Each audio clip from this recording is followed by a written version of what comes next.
problem recognition is always the way to look at innovation. You know, what's the problem and how do we fix it? You said business and culture.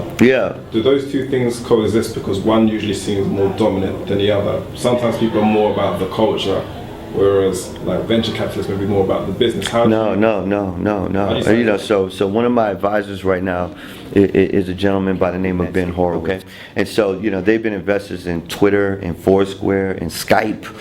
You know, their $100,000 that they put in Instagram is worth 78 million, you know. And so they're also investors in Rap Genius, right? So people say, well, you know, what is Rap Genius? How is that even comparative to like Twitter, right? Well, the bottom line is that, you know, Ben Horowitz actually happens to be a huge rap fan. You know, if you look at his recent Fortune magazine, he's on the cover of Fortune magazine right now. He just wrote a book.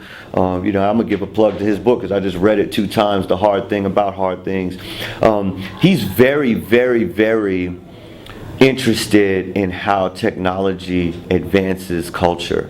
And so Rap Genius, you know, he refers to Rap Genius as the Talmud of the internet, right? And I said, well, you know, Ben, I had a conversation with him over dinner. I said, well, Ben, what does that actually mean? What's the Talmud of the internet? He said, well, Ryan, the Talmud is this, like, you know, the idea of, you know, a serpent and a snake and, you know, people being naked and it not being right and, you know, everything that we read and the foundation of Christianity and wars and crusades and everything wasn't actually written in the actual text. It was all interpreted by this Talmud. And so, you know, what's interesting is that, you know, there's so many lyric sites that are on the internet, right? But Rap Genius allows people to annotate it, right? And I want to be an investor in Rap Genius. You know, eventually one day they'll get me there. I don't have sort of like the rap credibility that Nas does, and that, you know, that was one of their first investors, and Ben is also another one. But I understand what he's saying is that you know, the lyrics are one thing, but the information about the information is a whole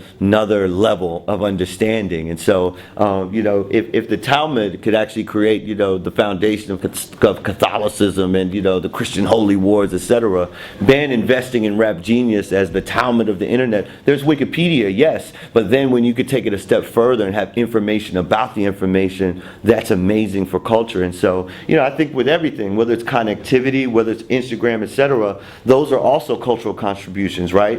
And so the reason why I think that they've been so successful from a business standpoint, right, is because the value that they're providing. Look at, I mean, let's just take for example like Eastman Kodak. Eastman Kodak has 130,000 employees and is going bankrupt, right? They're a photo company, but also Instagram's a photo company. They have 13 employees and they just sold for $1 billion. So I believe that, you know, as technology and people adopt technology, as it's related to how we express ourselves, how we want to be remembered. You know, the number of pictures that we take every day is we want to remember, but not only are we doing the pictures for ourselves, we're sharing them because we want people to understand our experience. Whether people are having a revolution in Libya and the news is breaking on Twitter and Instagram, you know, what's so beautiful about that is that, you know, it's making journalism more honest, right? You know, so you know, journalists can't spin it a certain way, you know, that might be politically charged, right? So, you know, you might spin it to the left or spin it to the right. The story might get spun based on, you know, who the CEO is. When the story breaks at the grassroots level, where protesters and people who are on the ground and real families are actually tweeting and Instagramming, yo, somebody just blew up my family, you know, someone, you know, I'm here, and you know, there's unrest, you know, it's rife with political strife.